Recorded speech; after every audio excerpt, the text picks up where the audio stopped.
Semangat pagi Sobat Rupiah, bersama saya Zulmi Ramdi. Saat ini saya berada di Cafe Museum Bank Indonesia.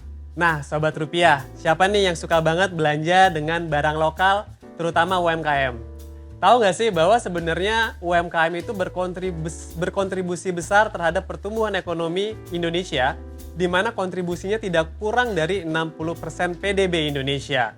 Jadi bukan hanya kualitas yang bagus, desain yang bagus dan menarik, tapi juga berkontribusi terhadap perekonomian Indonesia.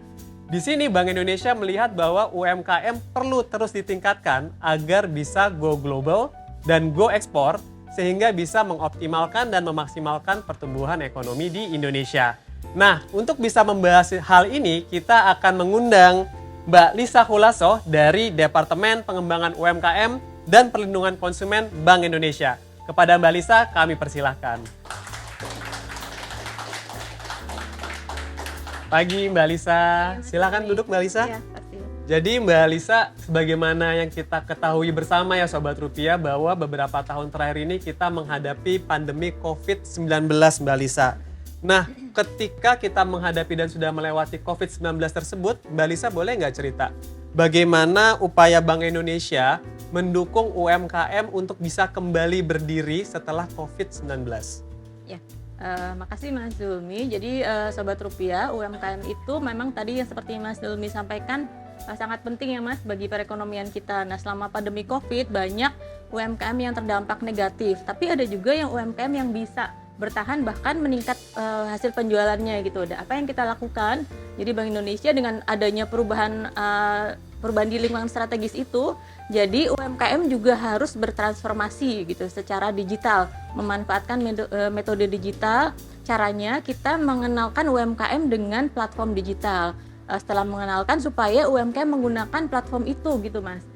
Terus kemudian bagaimana setelah mereka masuk ke dalam platform digital, misalnya menggunakan sosial media, kemudian juga e-commerce kayak gitu, bagaimana supaya UMKM itu menggunakannya dengan aktif gitu. Jadi dilakukan pelatihan kepada UMKM caranya menggunakan fitur-fitur di dalam e-commerce itu atau sosial media untuk meningkatkan usahanya. Terus kemudian bagaimana mereka meningkatkan usahanya. Jadi berkembang dengan sosial media itu gitu atau dengan e-commerce-nya. Itu dari sisi UMKM-nya. Kedua, dari sisi produknya ditingkatkan kualitasnya, diajarin gimana caranya mereka ketika akan memproduksi melihat tren dan preferensi pasarnya gimana. Misalnya UMKM yang memproduksi kain atau batik atau wastra tenun gitu ya. Jadi melihat tahun depan itu warnanya yang menjadi tren itu apa, misalnya warna matcha gitu. Jadi membuat produknya sesuai dengan tren warna dan preferensi pasar. Atau tasnya sekarang banyak yang sustainable pakai rotan misalnya. Itu dari sisi produknya. Kemudian dari sisi pembayarannya, Bank Indonesia memfasilitasi tadi KRIS namanya untuk kemudahan bertransaksi. Jadi itu yang dilakukan oleh BI Mas. Oke Mbak Lisa, jadi Sobat Rupiah, dalam kondisi terbatasnya mobilitas, salah satu yang dilakukan upaya oleh dari Bank Indonesia adalah pendekatan digital ya Mbak Lisa ya. Pendekatan marketingnya, pendekatan peningkatan produknya, dan juga pemanfaatan informasi lain untuk mendukung kualitasnya. Ya. Ada lagi nggak Mbak Lisa kira-kira kebijakan khusus yang memang dikeluarkan oleh Bank Indonesia untuk mendukung pertumbuhan UMKM? Oke, jadi kalau untuk kebijakan pengembangan UMKM-nya ada 3, ada KKP namanya, korporatisasi, kapasitas dan pembiayaan. Korporatisasi itu UMKM itu kan kecil-kecil. Jadi kalau kecil mereka kurang berdaya, disatukan dalam satu kelompok UMKM supaya skala usahanya meningkat, juga mereka bisa memproduksi barang yang bernilai tambah bersama-sama.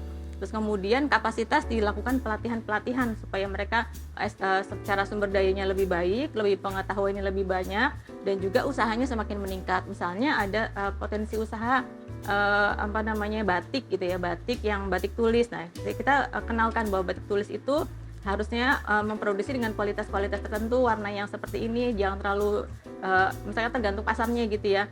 Kalau pasarnya mau nyukai warna-warna yang soft, mungkin dibikinlah produksi yang warna-warna itu kayak gitu.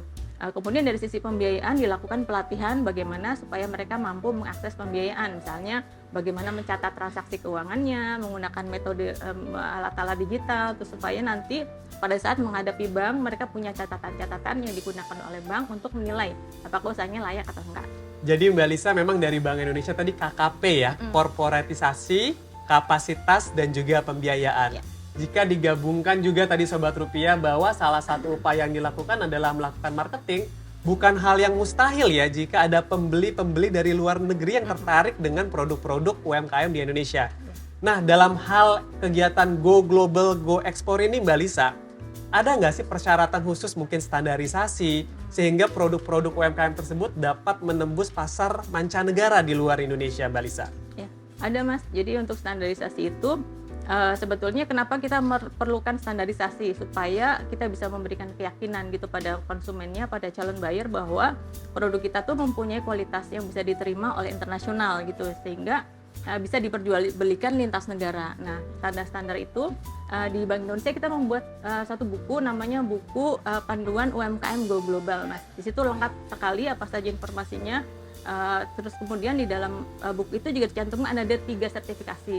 Yang pertama sertifikasi primer itu yang diwajibkan oleh pemerintah, misalnya SNI, terus kemudian PIRT, kemudian sertifikasi halal itu. Kemudian sertifikasi sekunder itu yang diminta oleh buyer internasional. Misalnya untuk keamanan pangan ada HACCP seperti itu diminta oleh buyer internasional. Ketiga, sertifikasi yang merupakan permintaan tambahan. Kayak misalkan sekarang banyak yang suka dengan produk eco-friendly. Terus kemudian yang fair trade gitu, non GMO, vegan, seperti itu Mas, itu persyaratan-persyaratannya. Oke, jadi Sobat Rupiah nih yang memang sebenarnya punya rencana dan punya usaha UMKM untuk go global, Bank Indonesia sudah mengeluarkan panduan tadi Mbak Lisa ya. Panduan UMKM Go Global. Oke, panduan UMKM Go Global. Nah, dalam rangka mendukung UMKM Go Global dan juga Go Ekspor ini, sebenarnya ada usaha-usaha tambahan upaya lain nggak sih dari Bank Indonesia, Mbak Lisa? Ada, jadi selain tadi yang digitalisasi gitu ya, kita juga menyiapkan UMKM yang supaya bisa go ekspor dan go global itu dengan cara, misalkan pertama ada beberapa langkah. Pertama itu kita lakukan pemetaan. Jadi UMKM binaan kita banyak, tapi khusus yang fokusnya Bank Indonesia adalah yang terkait dengan misalnya mamin olahan. Jadi kemudian di situ juga ada kopi, teh dan juga rempah-rempah. Terus kemudian yang kedua adalah fashion dan kerajinan.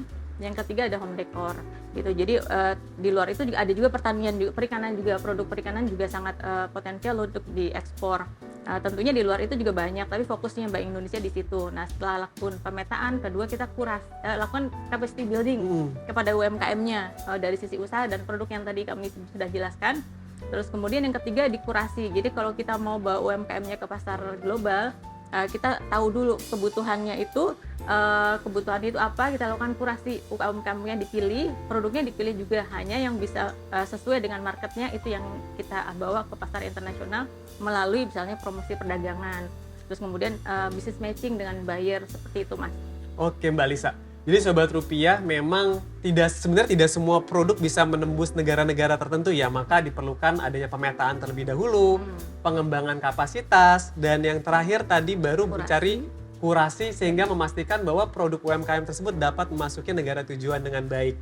Nah, sudah pasti ya Mbak Lisa, Sobat Rupiah juga penasaran nih, sebenarnya hambatan apa saja yang dihadapi oleh Bank Indonesia ketika berusaha untuk memastikan bahwa produk-produk UMKM ini bisa go global dan go ekspor, Mbak Lisa?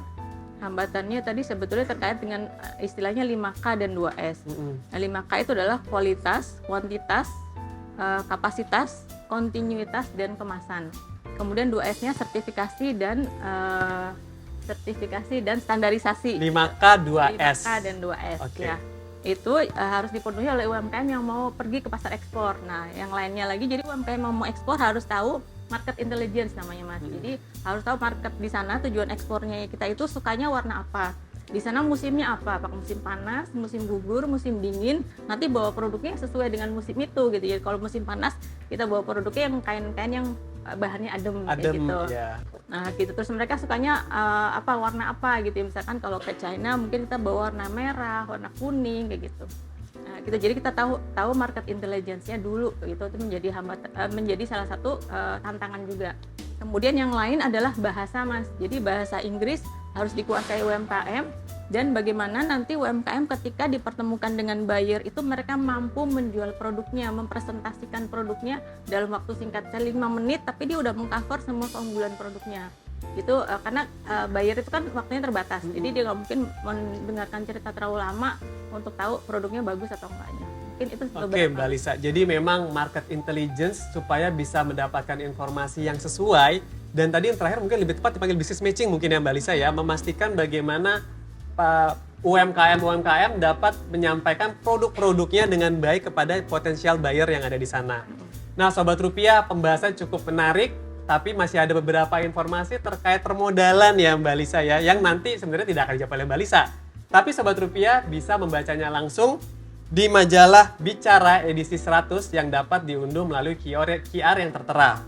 Selain itu masih banyak artikel menarik lainnya, tidak hanya terkait pembiayaan UMKM atau usaha, namun juga terkait menelusuri sejarah Bank Indonesia, rekomendasi kuliner dan tempat healing, serta masih banyak artikel menarik lainnya yang dapat diunduh melalui QR yang tertera.